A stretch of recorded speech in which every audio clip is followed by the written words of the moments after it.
Above all powers, above all kings, above all nature and all created things, above all wisdom and all the ways of man,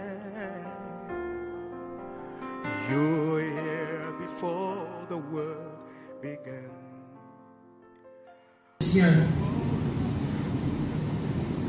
Chapitre 1, je lis à partir du verset 24, la plupart de nous sont déjà. Je me réjouis maintenant dans mes souffrances pour vous, et ceux qui manquent aux souffrances de Christ, je l'achève en ma chair pour son corps qui est l'Église. C'est d'elle que j'ai été fait ministre, selon la charge que Dieu m'a donnée auprès de vous, afin que j'annonce pleinement la parole de Dieu, le mystère caché de tout temps et dans tous les âges, mais révélé maintenant à ses saints. Dieu a voulu faire connaître la glorieuse richesse de ce mystère parmi les païens, savoir Christ en vous l'espérance de la gloire. C'est lui que nous annonçons, exhortant tout homme et instruisant tout homme en toute sagesse, afin de présenter à Dieu tout homme devenu parfait en Christ, ce à quoi je travaille, en combattant avec sa force qui agit puissamment en moi. J'aimerais qu'on lise aussi une version qui est très intéressante. Ça nous permet de comprendre encore mieux les choses.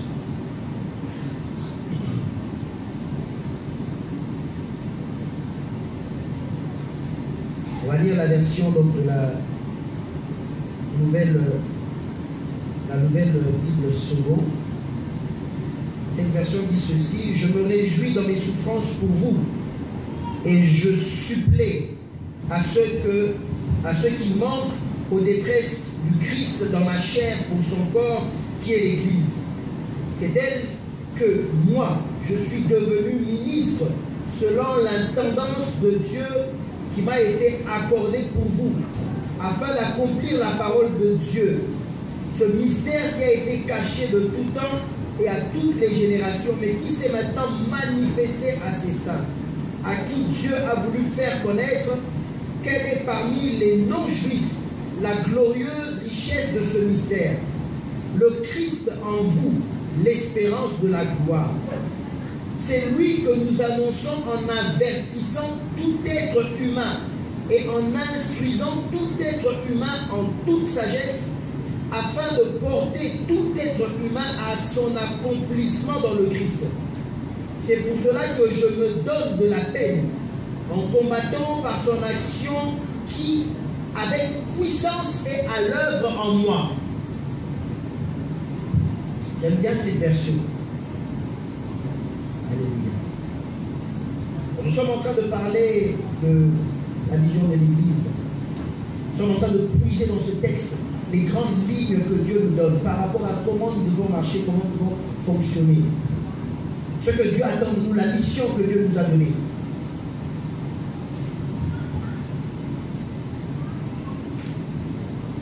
Et aujourd'hui, nous allons parler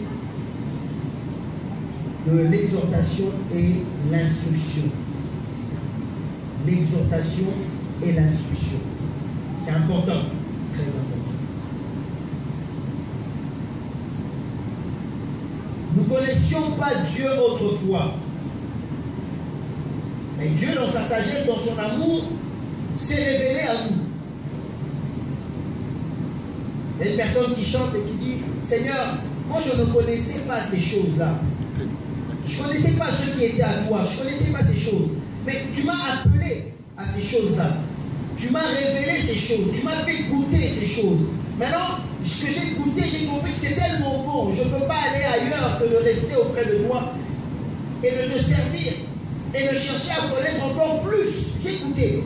Maintenant, j'ai faim, j'ai soif. J'ai envie de connaître encore plus. De connaître encore plus. Tous les jours. Oui, parce que, comme je l'ai dit, nous ne connaissions pas ces choses. La Bible dit que nous étions étrangers à ces choses. Nous ne connaissions pas ces choses. Certes, l'homme a été créé pour être en communion, entrer en communion avec Dieu. Mais il ne suffit pas seulement d'être en communion avec Dieu. La Bible dit, connaissez, cherchez à connaître Dieu. Recherchez cela. Pourquoi? Parce que c'est tout un univers. Tout un univers que nous devons découvrir tous les jours. Tu ne peux pas connaître Dieu en un seul jour. Tu ne peux pas connaître Dieu en 2 jours. Tu ne peux pas connaître Dieu en 10 ans, en 20 ans, en 30 ans de vie chrétienne. Tu ne peux pas. C'est tout un univers. Il y a tellement de facettes, il y a tellement de choses à apprendre, il y a tellement de choses à connaître. Alors Dieu a voulu que nous commencions à connaître ces choses ici sur la terre parce que c'est important. Ça affaiblit la chrétienté, ça affaiblit l'église locale, tout comme l'église corps de Christ, parce qu'on se rend compte que les gens proclament et prononcent le nom de Jésus, le nom de Dieu, mais ils ne connaissent pas ce Dieu.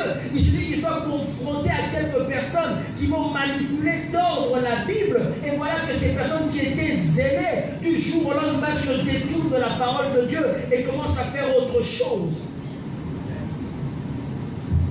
J'étais en entretien avec un homme de Dieu. Oh, je bénis cet homme de Dieu. Parce que c'est un grand enseignant, un très très grand enseignant. Il passe sa vie à rechercher, à étudier jusqu'aujourd'hui, malgré son âge qui est quand même avancé. Il fait des recherches, il étudie. Honnêtement, c'est un homme, quand tu parles avec lui, il te parle des choses de Dieu avec une certaine simplicité. Mais des fois, tu te dis, mais est-ce qu'on lit la même Bible? Il explique certaines choses dans la Bible avec une certaine simplicité. Mais il était en train de pleurer. Il m'a dit, tu sais, Novi, il y a des gens qui étaient à côté de moi, que j'ai passé mon temps, ils étaient avec moi tous les jours à l'église, ils travaillaient à l'église, mais ils ont rencontré le chemin d'un serviteur de Dieu qui actuellement est en train de créer beaucoup de soucis au corps de Christ. Il est en train de créer beaucoup de soucis parce qu'il apporte des théories bizarres, compliquées. Et pour être sincère, je dirais même démoniaques. Il dit, je ne fais pas m'attendre à ce que ces gens-là, en croisant le chemin de cet homme, puissent du jour au lendemain se détourner. Il dit effectivement, il y a des gens qui peuvent être avec toi, marcher avec toi, mais qui ne connaissent et qui ne comprennent rien de rien. Il faut éviter de faire une église avec des robots. Et si je vais dans l'église d'à côté, c'est un manque à gagner pour toi. Parce que je ne donnerai plus ma dîme. Et on voit des pasteurs qui tremblent par rapport à ça. Dieu pourvoira et prendra toujours soin de son œuvre. Alléluia. Amen. Toujours. Exhortant, il faut exhorter les gens. Accepte que là où tu es, nous puissions t'exhorter. T'exhorter, c'est t'emmener, te faire comprendre les choses de Dieu. Acte 20, Paul dit ceci, 20. Vous savez que je n'ai rien, acte 20, 20. Vous savez que je n'ai rien caché de ce qui vous était utile et que je n'ai pas craint de vous prêcher et de vous enseigner publiquement dans les maisons, annonçant aux Juifs et aux Grecs la repentance envers Dieu et la foi en notre Seigneur Jésus-Christ. Il dit à ces gens que je n'ai rien caché. Je vous ai apporté tout ce qui était utile pour vous. Tu as besoin de beaucoup de choses pour marcher avec le Seigneur. Tu as besoin de beaucoup d'informations pour marcher avec le Seigneur. Tu as besoin qu'on te dise beaucoup de choses pour marcher avec le Seigneur. C'est ça la marche avec Dieu. Par toi-même, tu ne pourras pas tout comprendre. Par toi-même, tu ne pourras pas tout assimiler. Accepte qu'il y ait des gens qui t'exhortent. Accepte qu'il y ait des gens qui viennent pour te dire, bien-aimé, écoute la parole de Dieu, dis ceci. Accepte qu'il y ait des gens qui viennent pour te donner des instructions, pour te dire, voilà ce qu'il faudrait faire. Voilà comment il faudrait que tu marches. Je vais t'apprendre, je vais t'apporter une information. Accepte cela. Au lieu d'être un bulle de toi-même et de te dire, je connais. Je connais. Tu n'as rien à me dire, je connais. Oui, les 24 heures que nous avons dans la journée, ce n'est pas que pour passer du temps dans la parole de Dieu. Et je l'ai toujours dit, c'est une très mauvaise église. Si tu es dans une église où 24 heures sur 24, on ne te parle que de Dieu, 24 heures sur 24, ce n'est que la Bible, 7 jours sur 7, ce n'est que l'église et les programmes à l'église, moi je ne suis pas très d'accord avec ça. Alléluia. Bon, il peut avoir des programmes toute la semaine, mais différents programmes. Mais il y a des mamans intercédées, etc. Mais si toute la semaine, c'est les mêmes programmes à lesquels tu dois être là toute la semaine, 7 jours sur 7, 24 jours sur 24, je ne pense pas que c'est utile et c'est bien pour toi. Parce qu'il y a d'autres choses à faire dans la vie aussi. Alléluia. Mais il faudrait que dans tout ce que tu fais, Dieu passe avant tout. Aujourd'hui, les chrétiens préfèrent se retrouver ensemble pour faire tout ce qui est loisirs divers, mais surtout ne pas parler de Dieu. Surtout ne pas parler de Dieu. Surtout ne pas s'exhorter. Ah non, on va éviter ce frère-là. Lui, à chaque fois que tu t'approches de lui, c'est toujours la Bible dit, c'est toujours un verset biblique à partager, il exagère. Mais si tu n'acceptes pas qu'on t'exhorte, bien-aimé, comment vas-tu croître dans les choses de Dieu? Comment vas-tu avancer dans les choses de Dieu? Si tu n'acceptes pas que la parole de Dieu soit là pour t'instruire, pour te renseigner, pour t'avertir, comment vas-tu évoluer dans les choses de Dieu? C'est pour ça que j'aime l'autre version qu'on a lue, où il dit nous avertissons. Dans l'exhortation, il dit, il emploie le mot avertir. Il faudrait qu'il y ait des gens autour de toi. Il faudrait que l'Église joue son rôle. Quel rôle? C'est de t'avertir chaque fois. De t'avertir non pas seulement des choses négatives, mais aussi des choses positives. Mais c'est le rôle de l'Église de t'avertir à tout moment au travers de la parole de Dieu. Pourquoi tu refuses cela? Pourquoi tu refuses cela? Oui, moi je veux venir à l'église, comme disent beaucoup de gens, je veux venir à l'église, mais surtout je ne veux pas qu'on se mêle de ma vie privée. Oui, ta vie privée ne doit pas être menée sur la place publique. Je suis tout à fait d'accord. On ne doit pas prendre ta vie privée et l'exposer à l'église devant tout le monde. Mais la parole de Dieu doit se mêler de ta vie privée. Parce que ta vie privée, c'est ta vie. La parole de Dieu doit pas être limitée dans ta vie. Dire que lui, venez avec l'évangile, prêchez-moi sur tel ou tel autre point de ma vie, mais tel ou tel autre point ne touchez pas. Ça, c'est ma vie privée. Mais là, tu n'as rien compris à la chose de Dieu. La parole de Dieu doit entrer dans ta vie, jusque dans ta vie privée, jusque dans ton intimité, parce que la parole de Dieu est là pour te transformer totalement. Mais si tu n'acceptes pas qu'elle touche ta vie privée, si tu n'acceptes pas qu'elle touche ton intimité, comment veux-tu que cette parole te transforme totalement? Dieu ne vient pas dans ta vie pour faire un travail partiel. Dieu vient dans ta vie pour faire un travail de profondeur et un travail total. Donc ne commence pas à limiter pour dire je n'irai plus dans cette église-là parce qu'on commence à toucher à ma vie privée. Qu'est-ce que tu appelles vie privée? Qu'est-ce que tu appelles vie privée? Parce que s'il n'y a rien de honteux dans ta vie privée, je ne vois pas pourquoi tu n'accepterais pas qu'on t'exhorte. Mais tu caches parce qu'il y a des choses que toi-même tu sais qui ne sont pas dignes. Et tu veux le couvrir dans le mot mon privé, vie privée.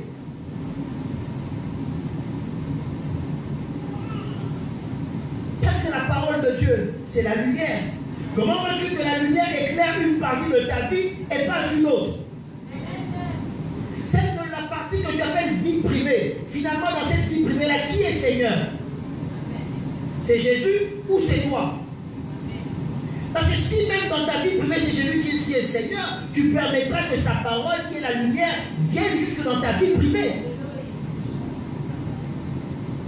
Mais quand tu es dans le besoin, et que tu as besoin de la main de Dieu, là, il n'y a plus de vie privée.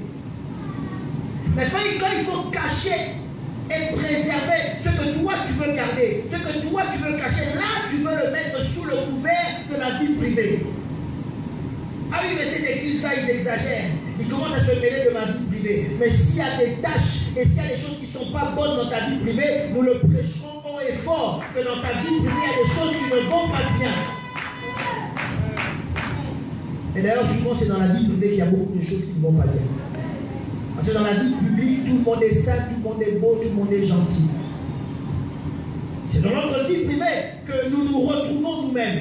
Dans nos erreurs, dans nos fautes, dans nos faiblesses. C'est dans une soi-disant vie privée qu'il y a un problème. Et c'est dans cette vie privée-là que Dieu veut agir. Et dans cette vie privée là, que Dieu veut faire quelque chose. Femme, donne-moi à boire. Et pourquoi tu me demandes à boire? Ok. Jésus lui dit, va appeler ton mari. Ça, c'est pas la vie privée, ça. N'est-ce pas que c'est la vie privée? Mais pourquoi tu me demandes ça? Moi, le problème, si on te pose cette question, car on ne peut pas être chrétien en évitant la voie de la correction, en évitant la voie de l'exhortation. On ne peut pas être chrétien parce que nous avons tant de choses à apprendre.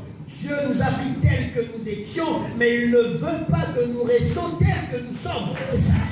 Et quand tu as compris cela, tu comprends que oui, je suis venu à l'église, je suis pécheur. Oui, je suis venu à l'église, je suis ivrogne, je suis drogué. Oui, je suis venu à l'église, je fais des choses qui ne sont pas bonnes, voleur, menteur. Je suis venu à l'église, je suis calomniateur. Dieu m'a accepté comme ça, mais il ne veut pas que je reste comme ça.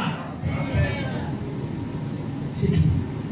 Et quand tu as compris cela, tu acceptes que Dieu te brise et qu'il te façonne par sa parole. C'est ça aussi annoncer Dieu. Oui, mais dans cette église en bas, le pasteur, au lieu qu'il prêche, lui, il fait de toucher la vie privée des gens. Mais vous croyez que prêcher, c'est quoi? C'est aussi toucher la vie privée des gens. Si ma prédication ne s'adresse pas à une personne, je n'ai rien fait. Ah oui, mais le pasteur, il lance des pics. Oui, je condamne les pasteurs qui se vengent quand ils sont devant ici. Ils ont un problème avec une personne, il attend la prédication du dimanche, il cible la personne, du début jusqu'à la fin, c'est là que pour toi. Ça, je condamne cela. Mais ce qui est sûr, c'est qu'il faudrait aimer que quand tu vas au culte, que la parole de Dieu te touche. Si tu vas au culte, tu rentres chez toi, la parole de Dieu ne t'a pas touché, pose-toi des problèmes, plutôt des questions. Il y a un problème en toi, pose-toi des questions. Il y a quelque chose qui ne va pas. Comment tu peux écouter la parole de Dieu et rien ne t'a touché?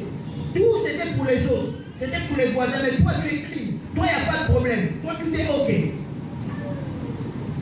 Bien sûr, parce que tu le reçois et quand c'est les bénédictions, là tu dis Amen. Mais seulement quand c'est quelque chose qui te colle, quand c'est quelque chose qui te blesse, qui te touche, là le pasteur il devient mauvais. Il lance des pics. On ira plus à cette église-là. Le pasteur il lance des pics. Au lieu de prêcher, lui il est en train de lancer des pics.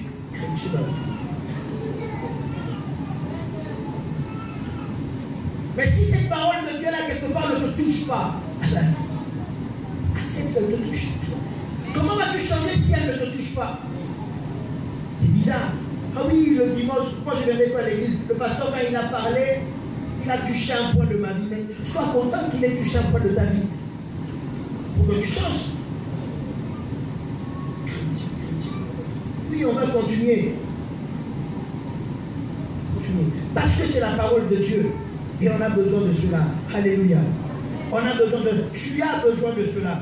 Ensuite, il dit, non seulement nous allons faire cela, mais aussi, nous allons pas seulement avertir, exhorter les gens, mais nous allons instruire tout homme en toute sagesse. On t'avertit, on te tire les oreilles, mais c'est pour que derrière, il y ait une instruction. Alléluia. Ça qui va faire la différence entre le monde et les choses de Dieu. C'est que quand Dieu il te tire les oreilles, c'est pour te faire apprendre une leçon. Et il le fait avec amour. C'est ça qui a la différence entre le jugement de l'homme et le jugement de Dieu. Les hommes, des fois, on aime seulement venir pour punir, punir, punir et punir. Mais on ne veut pas que la personne change. Or, Dieu, même quand il te punit, le but, c'est que tu puisses comprendre et que tu puisses changer. Alléluia. Que tu puisses comprendre et que tu puisses changer. Alors des fois on trouve bizarre. Moi des fois je suis étonné quand j'entends certaines personnes. Ah oui, mais telle personne a un mauvais caractère. Telle personne a commis une erreur. Ok, c'est bon. On va punir la personne. On va mettre la personne de côté. On va tirer les oreilles à la personne. 2-3 mois après, la personne change. Et on s'est dit, ah mais pasteur, comment cette personne elle revient travailler à l'église? On l'a pas puni. Mais on l'a puni, c'est pour qu'elle change. Toi, tu voulais qu'on la punisse pour quoi? Pour qu'elle demeure ou pour qu'elle change? Des fois, dans nos comportements, dans nos raisonnements, ça traduit notre méchanceté humaine. Notre méchanceté humaine. Mais tu veux que la personne change, ou bien tu ne veux pas que la personne change. Ton plaisir, c'est qu'on tape sur la personne tous les jours, ou bien qu'on tape une fois et que la personne change. Des fois, on condamne les personnes. Parce que la personne a commis une erreur. On la condamne pour toute la vie. C'est fini. C'est comme si la personne ne pouvait plus changer. Elle doit rester comme ça. Elle est marquée au fer rouge. Ça, ce n'est pas la manière de faire de Dieu. Pas la manière de faire de Dieu. Dieu, il va te tirer les oreilles, mais derrière, il veut surtout que tu comprennes. Dieu ne veut pas que tu aies une relation avec lui, une relation de rêve, où tu t'imagines des choses. Ah, ça va être comme ça. Je pense que non. Là, sûrement, moi, à mon avis, je pense que Dieu voulait dire non. Tu ne penses pas. Quelle est la pensée de Dieu réellement? Ce n'est pas ce que toi tu penses. Ce n'est pas tes sentiments. Ce n'est pas selon ton instruction, ou selon tes rêves, ou selon que tu te projettes. Non. Qu'est-ce que Dieu a réellement dit? C'est ça que quand il a appelé Moïse, il a pris le temps d'expliquer à Moïse chaque détail du tabernacle. Il va prendre la photo là partout, WhatsApp, tout, son profil, il n'y a que tout est fait, tout est fait. Des fois, la personne, elle était venue ici depuis janvier 2012, jusqu'aujourd'hui, elle met toujours les photos de sa tour, là, tout est fait. Attends, les années ont quand même passé. Il est rentré en Afrique, il était venu sur une mission de service depuis 2012. Il est venu seulement une fois en Europe aussi. C'est la seule fois qu'il est venu. Mais jusqu'aujourd'hui, dans ses profils, il met toujours la photo de Paname avec lui. Parce qu'il faut que les gens comprennent très bien qu'il était réellement là-bas. Même si les années ont passé, lui, il était là-bas. Vous comprenez un peu ça? Il a touché une réalité. Et il veut que tout le monde sache que j'ai touché à cette réalité. Je ne vous raconte pas n'importe quoi, j'y étais. La preuve, j'ai touché moi-même à cette réalité. C'est la même motivation que tu dois avoir avec les choses de Dieu. Ça ne va pas être des choses qu'on t'a racontées, mais dire aux gens que moi-même, j'ai touché à cette réalité. C'est ça que Paul disait aux autres disciples, mais nous sommes pareils. Si vous avez vu le Seigneur, moi aussi, je l'ai vu. Moi aussi, je l'ai vu. Comme vous dites, moi aussi, j'ai touché à cette réalité-là. Et vous ne pouvez pas me dire le contraire. Vous ne pouvez pas m'exclure, même si ce n'est pas dans leur intention. Mais c'est pour dire que moi aussi, j'ai touché à cette réalité-là. Moi aussi, c'est révélé à moi. Moi aussi, j'ai touché à la révélation.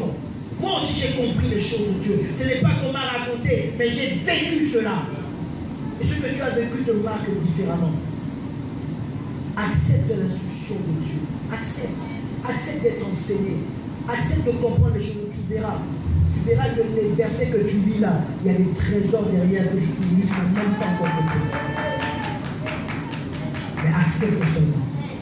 L'exhortation, l'instruction seront toujours utiles et importantes dans notre église. Tu veux marcher avec nous dans cette église, accepte ces deux choses. C'est important.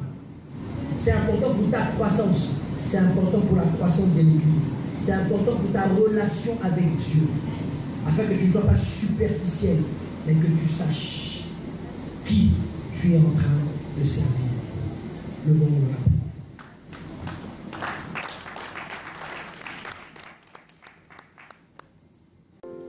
Above all powers, above all kings, above all nature and all created things, above all wisdom and all the ways of man, you